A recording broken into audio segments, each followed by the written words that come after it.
Welcome to G3, Games, Gadgets, and Guests, an audio and video podcast by 702 Communications. I'm your host, Brian Crommett. We've got a game episode for you today, and today we're going to be talking about Tom Clancy's The Division. The Division came out just in March of 2016 here, and it was developed and published by Ubisoft, who has released a bunch of games that I've played a lot of and actually reviewed a little bit of. In a previous episode, we reviewed Rainbow Six Siege, and I played a lot of Rainbow Six Vegas and Vegas 2 in a prior console life.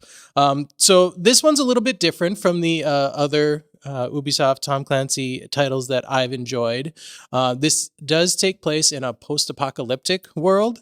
It does also deviate from those other titles in that it's a third-person shooter. And, like I've said before, I'm more of a first-person gaming sort of guy, but the third person works out okay in this. And it's also different in that it's online multiplayer, and you can't play the game if you can't be online. You don't have to necessarily play with other players online. There is a story mode that you can do solo if you want.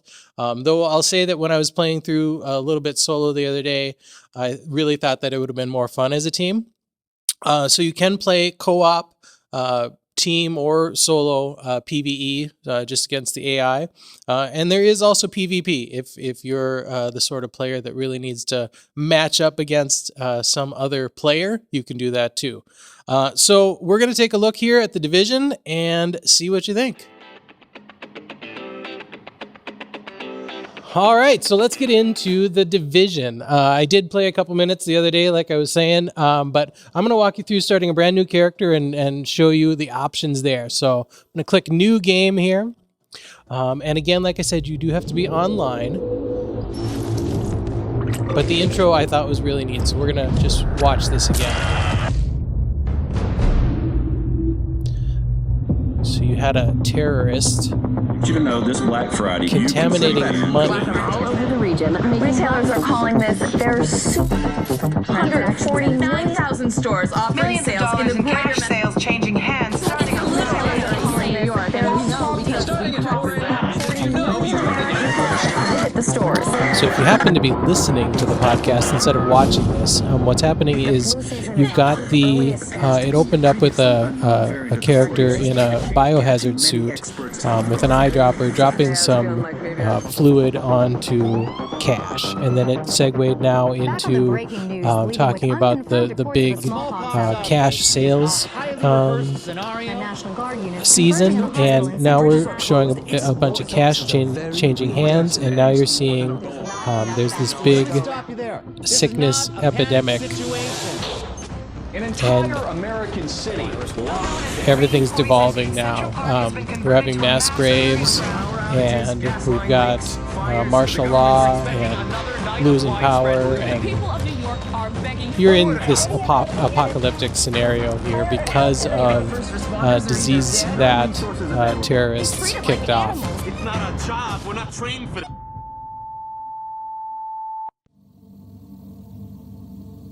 And so the whole scenario is played out now. Society has devolved, and now we're going to get into what life is now and activating you as a member of the Division. New.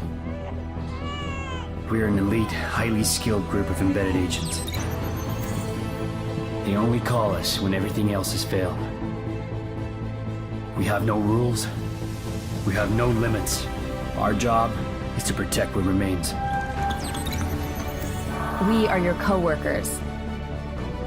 We are your neighbors. We might even be your Showing friends. now everyday people walking away from the scenario they were just in. There was a firefighter and a guy sitting at a bar having a drink with a friend, and their watches are the Division, showing this orange circle of light now, and that signifies they've been activated and they're part of this elite group. And so we just panned now. So here's your character creation. Turn your head, decide if you want to be male or female. I'll pick male. You've got some different ethnicities to choose from.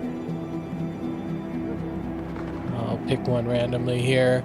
You can change your skin tone, color your eyes. So this does get into the playing Barbies that I discussed in a previous episode with Tom Clancy. You can change the hair, change the markings, change accessories. If you want piercings or glasses or whatever, you can do all that. I'm not going to spend a lot of time doing that. I'm going to just activate this new agent so we can get right into the gameplay. Intelligent System Analytic Computer is activated. All ISAC systems are confirmed online. This is another game that does take advantage of the speaker in your controller. So I am getting some instructions now from my controller. And I've got some directions here. And one of the things that frustrated me just a little bit is this is a brand new set of controls. So it doesn't play exactly like the other Tom Clancy games. It doesn't play exactly like any other game, actually, that I've played recently. I've got a objective here you can see at the top to test my primary weapon. Primary weapon test successful. And switch to my sidearm now, and that's a double tap triangle to switch to my sidearm, and that's a weird thing. Usually you just gotta single sidearm test successful. Tap to switch a weapon, but there we go, that happened. Welcome aboard, Agent. This is Louis Chang, Northeast Section Commander of the Division. You have been activated because Brooklyn has become dangerously unstable. Isaac has updated us with your progress. Proceed to the nearest safe house for your full equipment loadout.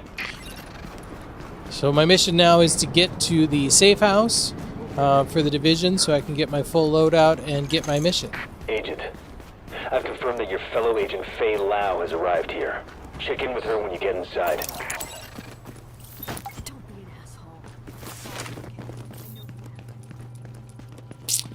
And here we go. Readings indicate this area is safe.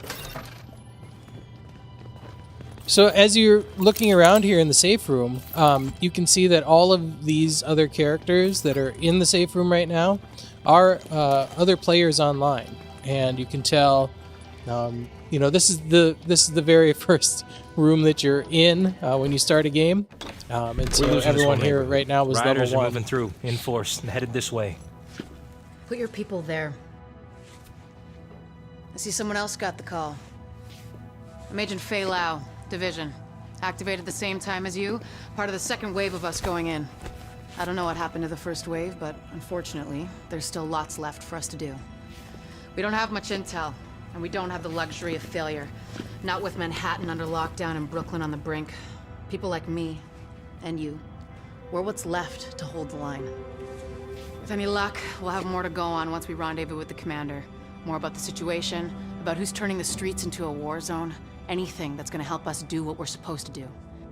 And if you'll excuse me, Lieutenant. Officer Hazen and his team are handling situation reports. If you're looking for a hotspot, that's who you want to talk to. So I've met my commanding officer here, and now Complete your it's activation at the terminal to enable Directive 51 up to operational me to status go and equipment. sign in for sure, so that we're active, Identity and then we can confirmed. start getting SHD missions. equipment activated. And we can see at the top of the screen now we've got several side missions. Retrieve food supplies, find morphine, rescue civilians. So that's done. And if we don't want to do anything else right now in here, we don't have to. We could just get going. There's a supply cache right here. We can buy more gear if we had some money. We'll just supply quick before we go out. And let's go find some bad guys. Warning. Now leaving the safe area. One thing that this game has that was another interesting, different thing is it's got this GPS navigation on top of you. So you can follow this line Riders took the weekly food to show you where from you the need to Brooklyn go. Heights distribution center. They try and sell it back to all the starving people. Plain and simple profiteering That on the doesn't backs look of like a people good who are scenario. suffering. Get that food back. So I just saved a soldier. And we'll run over and we'll see here that I can search this body and get Supply some crate located. supplies, and then I also see that I can pick up some inventory from this guy that I just shot. So again, I'm just going to progress towards my objective as shown with this little GPS beacon.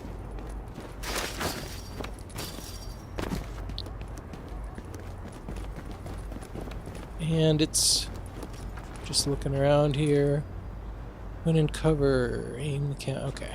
So that just tells you more about these unique controls. Approaching marked location. And how to use them most effectively. Alright, so. I'm telling you, it won't budge. It's because you're doing it wrong. I got this. So these guys have stolen the food supplies.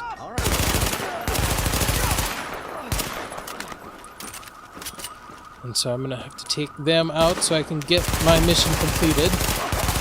Area secured. Hostiles neutralized. We'll go ahead and mark the supplies for pickup. It's actually these right here. Warning. Hostile forces approaching. Oh, looks like we're going to have to hold the area for a little bit. So I'm going to take cover again here and see who's coming in. Hey, this is our house. This is our house. Draw them out of cover. I think we're done here.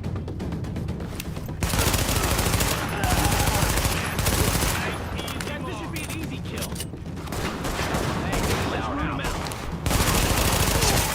The thing that works well about third person is you can definitely get a feel for the line of fire, and you can definitely get a feel for when you're in cover and when you're not. Got a new objective to find remaining supplies, so I got through that just fine. And it looks like we've got go in here. And here's the other supply cache, so we'll mark that as well. Pickup marked. GTF notified. And it looks like Great work, Agent. that was the whole side mission. So that's just a really quick intro into the Division. There's a lot more that happens right after this, and actually this whole scenario and probably for about the next 30 minutes or so of gameplay is really just an intro to the game, just to get you familiar with, and then you actually get into the game. Like I say, I think this would be even more fun if you put together a squad, and you can put together a squad of your friends to play this game through together cooperatively. But it looks like an interesting world. It looks like an interesting premise, and the mechanics work pretty well. And so I can see myself playing a lot more of the Division. And that was the Division. Interesting, like I say, worth a shot if you're into that sort of game and you think the third person isn't a deal breaker for you. I know a lot of people play third person, and I know I'm a little snobby about that, so I'm sure it's just a big deal for me. But obviously, again, I was playing that on PlayStation, but it's out for Xbox One. It's also out for Windows. It costs about $60 right now. Probably find it for a little bit less used, but it's still relatively new. And according to Wikipedia, here's a fun fact for you. The Division had the highest first day sales in Ubisoft history. So if that's maybe a selling point or a point of interest for you, check that out as well. And that's it for this episode. Thanks again for joining us. We've got much more coming up in the next couple weeks. We're still looking to talk with interesting new guests and a bunch of interesting new gadgets for you, I promise. We've got some good stuff coming up, so please check us out. Again, if you like us, if you like this podcast, we're everywhere you need to be for a podcast. We're on YouTube, SoundCloud, Stitcher, iOS, TuneIn. We're everywhere. So please subscribe, please tell your friends, and until next time, this is G3. I'm Brian Cromit. Game on.